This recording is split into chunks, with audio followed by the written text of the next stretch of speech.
Hello everyone, मैं हूं शिवानी और आप कर रहे थे मेरे साथ क्लास 9 की न्यू एनसीईआरटी गणित मंजरी का chapter 3 the world of numbers.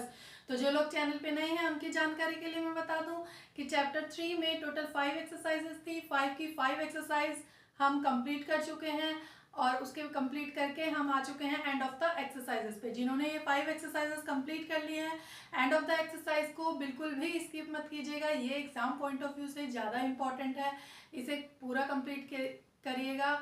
और इस वीडियो में इसके question number 1 and question number 2 को सॉल्व किया गया है। तो चलिए स्टार्ट करते हैं क्वेश्चन नंबर 1 से। Question number 1 is convert the following rational numbers in the form of a terminating और non terminating and repeating decimal whichever the case may be by the process of long division. इसमें क्या करना है, हमें ये जो rational numbers हमें दे रखे हैं इनमें हमें चेक करना है कि ये टर्मिनेटिंग है या फिर नॉन टर्मिनेटिंग एंड रिपीटिंग है।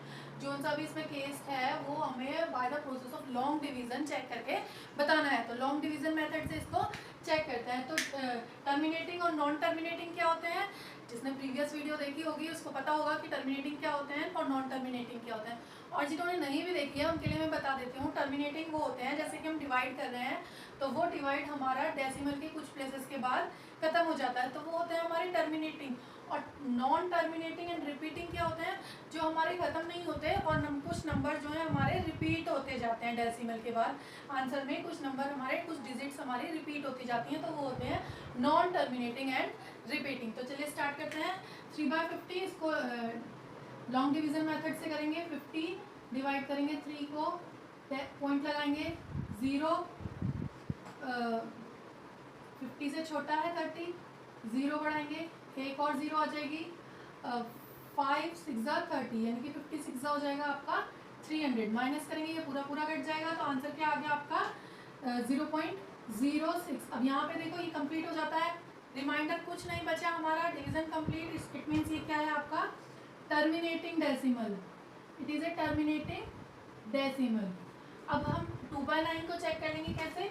9 इधर लिखेंगे, 2 को डिवाइड करेंगे, पॉइंट लगाएंगे, 0 बढ़ाएंगे, 9 2 जा 18, 2 बचा, पॉइंट लगा हुआ है, 0 बढ़ाएंगे, 9 2 जा 18, 2 बचा, पॉइंट लगा हुआ है, 0 बढ़ाएंगे, 9 2 जा 18, फिर 2 बचा। तो यही हमारा चलता जा रहा है। तो इसका आंसर क्या आ रहा है हमारा 0.222222 क्या है आपका रिपीट हो रहा है। तो ये नॉन टर्मिनेटिंग हो जाएगा क्योंकि ये खत्म नहीं हो रहा है, आगे हमारा चलता जा रहा है, तो ये हो जाएगा हमारा non terminating.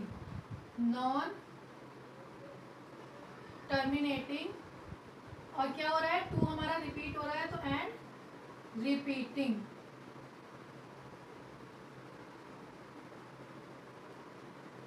Okay, now come to the question number 2. Question number 2 is prove that √5 is an irrational number. हमें प्रूव करना है कि √5 एक हमारा irrational number है। इसके लिए क्या करेंगे हम, इसके लिए हम सबसे पहले इसको लेट करेंगे कि √5 हमारा रैशनल नंबर है, उसका कॉन्ट्राडिक्ट, उसका अपोजिट हम लेट करेंगे कि वो रैशनल नंबर है। और लास्ट में हम अपनी जो एजम्पशन थी, जो हमारे एजम्पशन थी जो हमने लेट किया था कि ये रैशनल है, उसको रॉन्ग प्रूफ कर देंगे। और रॉन्ग प्रूफ होते ही हमारा प्रूफ हो जाएगा कि √5 क्या है, इरेशनल नंबर है। तो लेट करते हैं, जैसे हम प्रूफ करेंगे आपको समझ में आ जाएगा। तो सबसे पहले लेट करेंगे, हमें प्रूफ करना है √5 एक इरेशनल नंबर है, तो हम लेट करेंगे √5 बी ए रैशनल नंबर।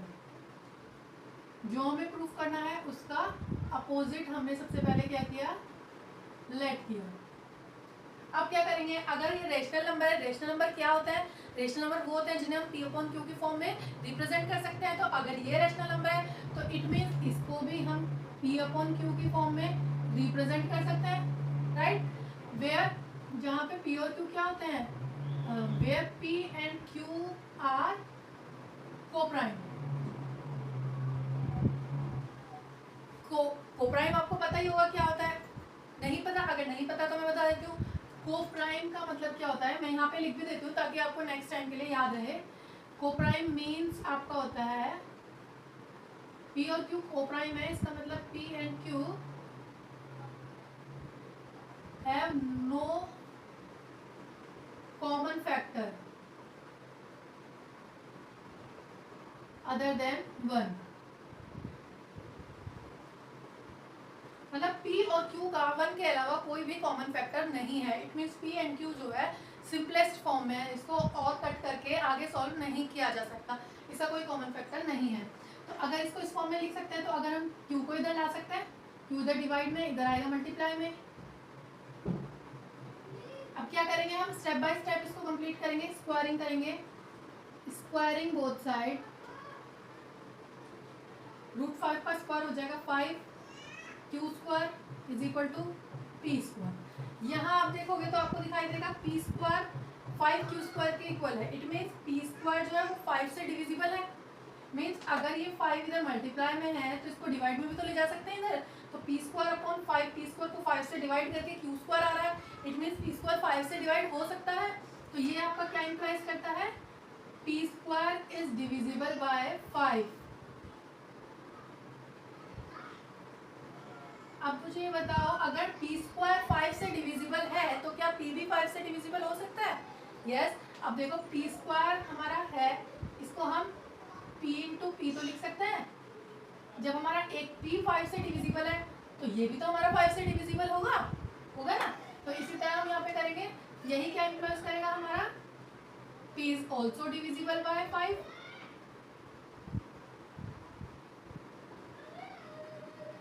ये हो गया आपका, इसको दे देंगे हम इक्वेशन फर्स्ट। उसके बाद हम देखेंगे p अगर आपका 5 से डिविजिबल है तो p आपका किसके इक्वल हो जाएगा, 5 k के इक्वल हो सकता है। यहाँ के हम नया नंबर ले रहे हैं, p इज डिविजिबल बाय 5, यानी कि p अपॉन 5 करके हमारा k आ रहा है। तो 5 को हम इधर ले जाएंगे तो हमने यही लेट कर लिया, p is equal to 5k। Now again हम क्या करेंगे, स्क्वायरिंग बोथ साइड, स्क्वायरिंग करके हमारा आ जाएगा p square is equal to 5 का square 25 k square.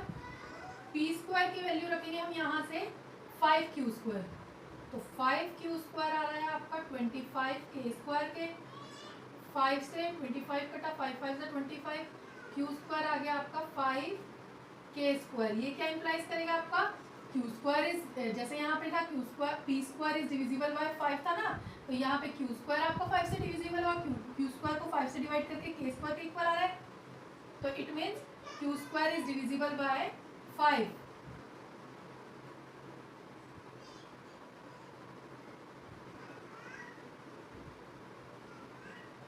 q square 5 से डिविजिबल है तो जैसे यहाँ पे हुआ था ऐसे ही हमारा क्या होगा, q भी 5 से डिविजिबल होगा, q is also divisible by 5। ये होगी हमारी इक्वेशन 2। अब मुझे ये बताओ फ्रॉम 1 एंड 2 क्या इंप्लाइज करेगा, 1 एंड 2 से हमारा क्या कंक्लूजन निकलेगा। देखो 1 में हमारा है p is divisible by 5 and 2 में हमारा है q इज डिविजिबल 5। जब p एंड q दोनों 5 से डिविजिबल हो सकते हैं तो इट मीन्स p और q दोनों का कॉमन फैक्टर क्या हो गया, 5 हो गया।